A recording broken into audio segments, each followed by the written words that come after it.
today I'm going to take this small hive that I have set up here that's queenless, and I'm going to combine it with another hive that I have outside of the bee yard.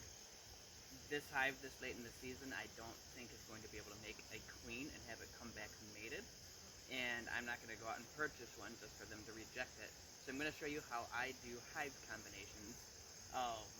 And coming into the fall like this, it's a fairly simple process. It's not uncommon to have to combine hives. If you have one hive that's too weak, you combine them with a stronger hive so you don't lose it over the winter. That way you're not having a bunch of bees die off because you did nothing. So, and that's the case here. These do not have a queen in this smaller box. Like I said, too late in the season for them to make one, and they would just perish over the winter time. So I'm going to add them to another hive, and I'll show you how I do that to prevent the bees from fighting from the two different colonies once they get combined. So here's how I'm going to do this combination. This is the hive that is going to receive the one on top that I'm combining with it. So I've taken the inner cover off and I put on a queen excluder. So all the bees can go through that except the queen. And I'm gonna just lay a layer of newspaper, or in this case it's a grocery store ad, on here, and it actually covers up that entire excluder. Now you can see it's windy and that's blowing around, and to help, I spray it down some with sugar water, and it adds enough weight that it's gonna not blow so much. It's gonna help it lay flat, and it's also going to encourage the bees to chew through this and eat their way through to make that combination. So let's lay that wet side down.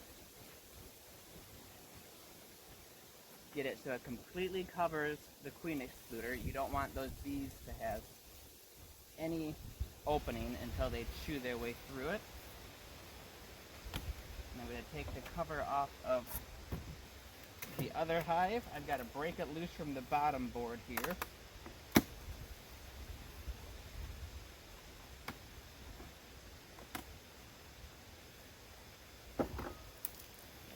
Have to stand up here to do this, I think. I'm just going to take this other hive. It's not going to be easy with this wind, even with that newspaper being wet.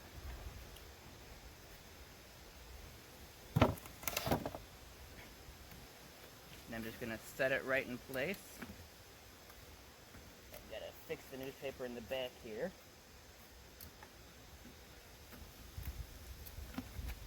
Line it up so it's square on here.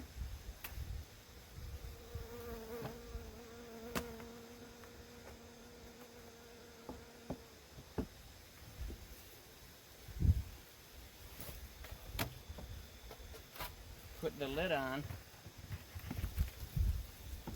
And that's all there is to doing a combination of two hives. So this hive here was the swarm that I took out of a barn. I got tons and tons of bees, but I did not get a queen.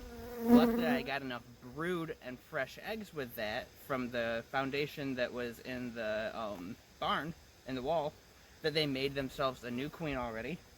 And this hive did not make a new queen.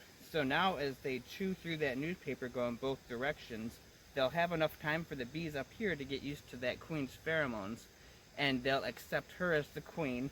The bees down here will accept the bees up here as part of the family, and that'll be a nice smooth combination of two hives to prevent this upper one from dying out this winter.